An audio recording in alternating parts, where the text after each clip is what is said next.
Meu nome é Marcelo Melado. Esses dias, recentemente, eu postei um vídeo sobre a fabricação de um totem fotográfico. E muitas pessoas fizeram diversas perguntas referente à curvatura da madeira, como é que eu fiz aquilo. Muito bem, eu vou explicar hoje e vou dar alguns detalhes para que vocês façam essa curvatura de forma que não quebre ou não rompe as fibras da madeira. Vou pedir uma gentileza, veja o vídeo até o final. Se você gostar, deixa seu like, compartilha, isso ajuda muito a produzir vídeos como esse no canal. Não é inscrito? Inscreva-se, ative o sininho para você receber novas notificações. Lembrando a vocês que todas as quartas-feiras, em dúvidas de carpintaria, e segundas-feiras, a partir das 21 horas, tem vídeo novo no canal. Bora pro vídeo!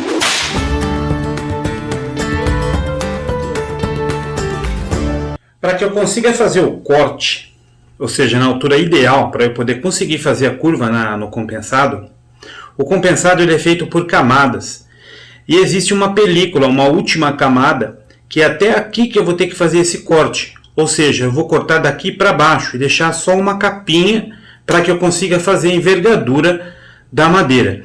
Então eu vou subir a minha serra no ponto mais alto dela para que consiga ficar dentro desta camadinha aqui. Ou seja, é até aqui que eu vou fazer o meu corte. Daqui para cima é a madeira que vai ficar e daqui para baixo é a madeira que vai sair. Eu vou mostrar agora como eu vou nivelar a serra para a gente poder chegar nesta altura para poder cortar a madeira de forma que fique esta capa protegida contra o corte. Eu pressiono a madeira, a base da serra, para eu ter certeza de que eu estou no nível da serra. A serra tem que chegar aqui nesta película, ou seja, é o ponto mais alto da volta da minha serra, é o centro da serra. Então aqui eu calculo que eu vou deixar daqui para baixo, eu vou arrancar, e daqui para cima eu vou deixar. Ou seja, essa película toda vai ficar para eu poder fazer a curvatura. Ela é o suficiente para eu poder curvar e ainda assim manter a resistência da madeira. Toma muita atenção, faça alguns testes antes de fazer o corte na própria madeira qual você vai fazer para você não estragar. E tenha a medida exata. Às vezes você faz a medida e ela não sai correta. Então testa numa madeirinha antes para ver se a medida que você fez está exatamente na película, não pode passar da película, ela tem que ficar exatamente na linha da película daqui para baixo para poder fazer o corte. Eu vou fazer o corte agora para mostrar como é feita a sequência de cortes. As medidas aqui podem variar de acordo com a necessidade de cada projeto que você venha fazer. Mas vamos supor que você queira que tenha de espaço de haste 10 centímetros de cada lado para que você consiga fazer a junção das madeiras, ou se for necessário cortar a madeira toda, você tenha uma referência para poder fazer a volta. Então daqui para cá é onde eu não posso cortar. Ou seja, nessa área eu não posso cortar. Então para que eu tenha uma haste, quando eu venha fazer a curvatura e que elas fiquem iguais nas pontas, eu preciso fazer uma referência. Isso de acordo com essa necessidade, mas cada um vai depender da sua necessidade. Ou seja, você tem que fazer o corte daqui para cá e daqui para cá, sempre para o lado de dentro. Ou seja, qual é a distância do corte entre as lâminas para que você faça um corte adequado? 5 milímetros. Não há necessidade mais que isso. E se você observar, a própria distância da serra para o espaço da carenagem é de 5 milímetros. Ou seja, se você fizer o primeiro corte e for guiando a madeira nesta risca, que são exatamente 5 milímetros, você vai conseguir fazer os cortes. Nessa curvatura eu vou precisar fazer 10 passadas, ou seja, 10 filetes para que eu consiga fazer a curvatura da madeira em um ângulo de 90 graus. Vou fazer os cortes e vou explicar na sequência como eu faço a curvatura. Eu marco aqui a minha linha, porque é daqui para dentro que eu vou fazer o corte, e deste lado da mesma forma, é daqui para dentro que eu vou fazer o corte. E é assim que eu vou me basear em todos os demais cortes. Para que você consiga ter um auxílio correto, ou você usa o goniômetro para auxiliar você no corte, e sempre procura colocar o goniômetro da parte de dentro para fora, onde a parte seja maior, para que você tenha um maior suporte ao fazer o corte na madeira. Perceba que aqui eu tenho mais madeira desse lado, então fica mais fácil eu controlar a minha madeira para que eu consiga fazer as passagens dos cortes, ok? Ou você pode utilizar um empurra-pau, ou qualquer outro que você tenha de tecnologia que você consiga ir guiando. Mas você precisa ter exatamente um ângulo perpendicular à madeira de topo para que você faça um corte o mais reto possível no momento em que você for fazer a envergadura. Depois que você fez o primeiro corte, você vai posicionar esta madeira em cima, o risco dela do finalzinho do corte, na carenagem, ou seja, daqui para cá tem exatamente 5 milímetros. E assim eu vou fazer até completar 10 passadas, ou seja, 10 filetes, para que eu consiga fazer essa curvatura nesse ângulo de 90 graus que eu preciso fazer. Isso para essa necessidade, de acordo com essa necessidade, você vai ter que ir calculando o suficiente para você poder fazer a curva. Então eu vou posicionar aqui em 5 milímetros, que é mais ou menos a medida que eu já fiz, daqui do dente da serra à parede da carenagem, e vou passar mais os demais cortes. Um outro ponto muito importante aqui, e vale a pena ser dito, toda vez que você for fazer as passagens, terminou a passagem, desliga o equipamento, espera parar e faça o reposicionamento da madeira, para que você não corra risco de acidente. De repente você está reposicionando aqui, não percebe, está muito em cima do corte e acaba ou cortando o dedo ou acabando estragando o próprio corte da madeira. Então toda vez que for fazer uma passada, desliga o equipamento, reposiciona e liga novamente. Dá mais trabalho, mas você vai ter mais segurança com relação a não estragar a peça e você mesmo não se acidentar, ok?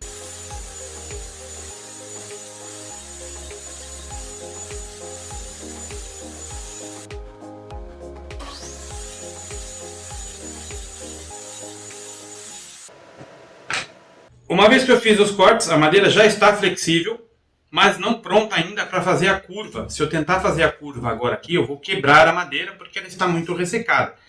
Então agora eu vou preparar a madeira para que eu consiga fazer a curva e eu vou mostrar agora lá na bancada como é feito isso. Uma vez que eu fiz o corte da madeira, lembrando que a cada 5 milímetros, eu fiz 10 passagens de corte para eu poder fazer essa curva. O que eu preciso fazer agora? Jogar água. Eu preciso umedecer a madeira. Se eu não fizer isso, a madeira vai quebrar. Então eu preciso umedecer os dois lados. Espero um pouco a madeira absorver essa água. No vídeo a sensação é de que eu estou fazendo rápido, mas não é. Ou seja, eu tenho que dar o tempo da madeira para eu poder fazer a envergadura. Se eu tentar fazer a envergadura agora nesse momento, eu corro o risco de quebrar. Então eu preciso acostumar a fibra da madeira antes de começar a fazer a curva nela. Então para que eu faça isso, eu preciso umedecer bastante, jogar bastante água, deixa um tempo. Se você tiver água morna, pode colocar com água morna, fica até mais fácil. Ou se você tiver um soprador térmico, você pode colocar o soprador térmico também, depende de acordo com a sua necessidade. Lembrando que o quanto mais natural você trabalhar com a madeira, ou seja, deixar ela no tempo dela, você vai romper menos as fibras, porque você precisa fazer uma curva e essa curva precisa ser resistente a ponto de suportar um peso, um determinado peso. Depende da sua necessidade e do seu projeto, que não há como eu fazer esse cálculo, porque eu não sei qual é a necessidade de cada um. Mas você precisa deixar a madeira naturalmente e absorvendo a água para que você vá fazendo a curva à medida que a madeira vai ficando flexível. Então eu ponho a água, vou umedecendo sempre a madeira para que as fibras, a água vá penetrando nas fibras. E eu deixo mais ou menos aí uns 5 minutos para que a madeira seja absorvida. Eu deixo ela parada, ou posso acelerar o processo com um soprador térmico ou usando uma água morna para poder esquentar e romper mais as fibras. Mas aqui no caso não vou usar nenhuma dessas técnicas, vou apenas fazer a envergadura natural e eu vou deixar por 5 minutos para a água poder absorver e eu já volto para poder começar a fazer a curva e explicar para vocês. À medida que eu for fazendo a curva, vou usar um esquadro para que eu consiga atingir os 90 graus em todas as pontas. Depois que passar mais ou menos aqui uns 6, 7 minutos, a madeira começa ela mesma a ir retraindo. Isso é normal. O que eu vou fazer agora?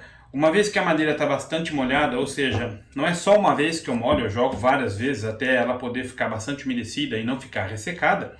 O que eu faço agora? Eu posiciono aqui um esquadro para eu ter certeza de que essa envergadura vai estar em 90 graus. Então, aos poucos eu vou envergando a madeira até que eu consiga fazer a curva.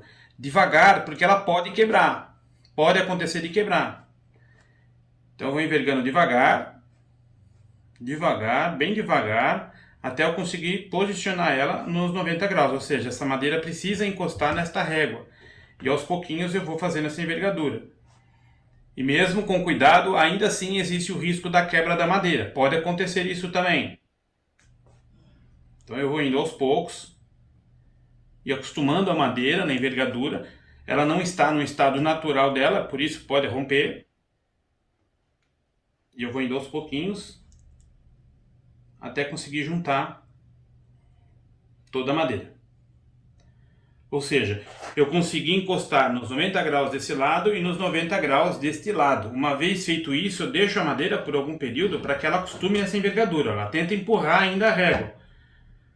Ou seja, ela não está totalmente posicionada no lugar. Então eu vou manter ela por um período para que ela consiga fazer essa curva. E vou fazer do mesmo processo do outro lado, até que eu consiga fazer a curva também desta maneira e aos poucos envergando ela até chegar nos 90 graus. Trava com um grampo para que você consiga fazer a envergadura. Por exemplo, aqui desse jeito. Eu vou travar aqui com um grampo para que ela não escape. Então eu vou fazendo a envergadura dela aos poucos até eu conseguir atingir os 90 graus.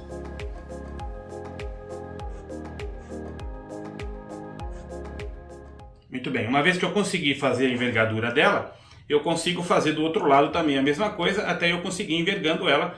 Olha, já fica mais fácil, inclusive, de fazer a envergadura. E aí eu tenho 10 centímetros de distância desse lado, assim como desse, e eu posso fazer uma junção com outra madeira para poder fazer um nicho até, ou depende da necessidade. Eu deixo por um período para que a madeira acostume com essa curvatura. Algumas pessoas fazem o preenchimento, joga cola aqui, faz a curvatura, pressiona a madeira e enverga a madeira. Com a cola não há problema. Como por exemplo no vídeo anterior o qual postei, eu coloco madeira, ou seja, eu pego a madeira, ponho cola, faço uma mistura para que ela fique mais resistente, eu preciso dessa resistência, então eu faço a curvatura e depois eu venho com o preenchimento. Eu fiz o preenchimento depois da curvatura. Para quê? Porque se eu colocar aqui a madeira aqui com cola, eu vou forçar a resistência e vou acabar rompendo as fibras desse lado. Lembrando que eu estou só com uma película, ou seja, uma casquinha bem fina, e ela pode não suportar e acabar rompendo a madeira. Então, nesse caso, eu não posso fazer a envergadura com cola e madeira. Depois que eu fiz a envergadura, eu venho com a madeira e vou preencher esses vãos que vão ficar nas curvas. Perceba que a madeira vai juntando aqui, olha. E isso é que vai dando também a resistência. Uma vez que eu fiz a curva, eu tenho esses vãos e ali eu vou preenchendo com madeira e cola para que ele fique bastante resistente, ok? Espero que vocês tenham gostado dessas dicas e claro, nunca é demais, hidrate bastante a madeira para que você consiga fazer a curvatura de forma adequada e você pode acelerar o processo utilizando um soprador térmico ou água morna na região onde você vai fazer a curvatura. E se caso você não for colocar muito peso, pode fazer o preenchimento com a cola e depois dobra a madeira. Mas caso você precise colocar um peso, como por exemplo eu tinha necessidade de suportar um peso muito grande, porque ali no equipamento, eu vou deixar aqui em cima o link para que vocês possam assistir o vídeo, e eu precisava de ter bastante resistência na madeira porque eu tinha uma quantidade de equipamento, impressora, notebook, câmera e toda uma aparelhagem de técnica, monitor também, para que pudesse suportar. Então eu precisava de bastante resistência, então quando eu fiz a curva, eu fiz o preenchimento, como vocês puderam ver no vídeo. Espero que vocês tenham gostado dessas informações e claro, vou pedir uma gentileza, se você gostou, deixa seu like, compartilha, isso ajuda muito a produzir vídeos como esse no canal. Não é inscrito? Inscreva-se, ative o sininho para você receber novas notificações. Lembrando a vocês que todas as quartas-feiras em Dúvidas de Carpintaria e segundas-feiras a partir das 21 horas tem vídeo novo no canal. Até a próxima!